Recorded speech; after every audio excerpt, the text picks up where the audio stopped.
आइए बोर्ड के परीक्षार्थियों के लिए जो संस्कृत के विद्यार्थी हैं उनके लिए अत्यंत महत्वपूर्ण सूक्त सुधा से ये अगला श्लोक है जो कि आने वाली परीक्षा के लिए अत्यंत महत्वपूर्ण है, अत्यंत उपयोगी है। आइए पहले श्लोक का हम वाचन करेंगे, उसके बाद आपको उसका अर्थ बताएंगे। केयूराः न भूषयन्ति पुरुषं हारा न चन्द्रोज्ज्वला न स्नानं न विलेपनं न कुसुमं नालङ्कृता मूर्धजाः वाणिका समलङ्करोति पुरुषं या संस्कृता धार्यते क्षीयन्ते खलु भूषणानि सततं वाग्भूषणं भूषणम्। अर्थात जो मनुष्य है, केयूराः न भूषयन्ति पुरुषं, जो व्यक्ति है, मनुष्य हैं, औरतें हैं, उनके ऊपर केयूर अर्थात बाजूबंद ना माने नहीं, विभूषयंत शोभित नहीं करता है, अलंकृत नहीं करता है, अर्थात जो पुरुष लोग हैं, महिलाएं हैं, उनके ऊपर बाजूबंद उनकी शोभा नहीं बढ़ाता है। हारा न चंद्रोज्ज्वला, न उनके ऊपर हार ही उनकी सुंदरता बढ़ाते हैं, न चंद्रमा के समान उज्ज्वल अर्थात सफेद जो हार है वही उनकी सुंदरता बढ़ाता है।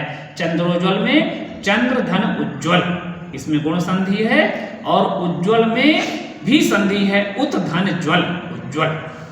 तो जो मनुष्य हैं उनके ऊपर ना तो बाजूबंद उनकी सुंदरता बढ़ाता है, ना ही चंद्रमा के समान उज्ज्वल चमकने वाला हार ही उनकी सुंदरता बढ़ाता है।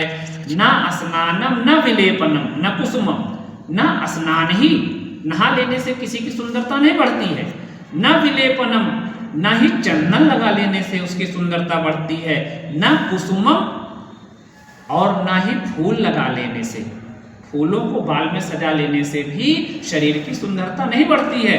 ना अलंकृता मूर्धजा, ना धन अलंकृता मतलब अलंकृत माने सुशोभित, जो बाल हैं वो भी सुंदरता नहीं बढ़ाते हैं, मूर्धजा माने बाल। उसके बाद क्या है, वाण्य का समलंकरोत पुरुषम, वाणी ही एक ऐसी है, वाण्यका में यण संधि है, वाणी धन एका वाण्यका, तो वाणी ही एक ऐसी है जो समलंकरोति पुरुषम, जो पुरुषों को उनकी सुंदरता को बढ़ाती है। या संस्कृता धार्यते, जो संस्कृति को धारण करते हैं। क्षीयन्ते खलु भूषणानि सततम, खल माने निश्चित रूप से, क्षीयन्ते माने नष्ट हो जाते हैं, भूषणानि माने भूषण आभूषण गहने, सततम लगातार, जितने आभूषण हैं सब नष्ट हो जाते हैं, लेकिन जीवित क्या रहता है, वाग्भूषणम भूषणम, जो वाणी रूपी आभूषण है वही व्यक्ति की सुंदरता बढ़ाता है। आइए इसको हम पूरा एक बार फिर से जान लें। किसी भी व्यक्ति की सुंदरता बढ़ाने के लिए बाजूबंद नहीं होते हैं, ना ही उज्ज्वल अर्थात सफेद रंग का हार ही जो चमकने वाला हार है, ना वही उसकी सुंदरता बढ़ाता है, ना स्नान सुंदरता बढ़ाता है, ना शरीर पर लेपित किया हुआ चंदन ही सुंदरता बढ़ाता है, ना बालों में सजाया गया फूल ही उसकी सुंदरता बढ़ाता है। वाणी ही एक ऐसी है जो व्यक्ति की सुंदरता को बढ़ाती है, जो संस्कृति को धारण करने वाले हैं, जो सभ्यता और संस्कार को धारण करने वाले हैं। क्षीयन्ते खलु भूषणानि सततम, लेकिन निश्चित रूप से सारे भूषण आभूषण नष्ट हो जाते हैं, लेकिन वाणी रूपी आभूषण ही एक ऐसा आभूषण है जो शरीर की सुंदरता और व्यक्ति की सुंदरता, मनुष्य की सुंदरता बढ़ाने वाला होता है। धन्यवाद।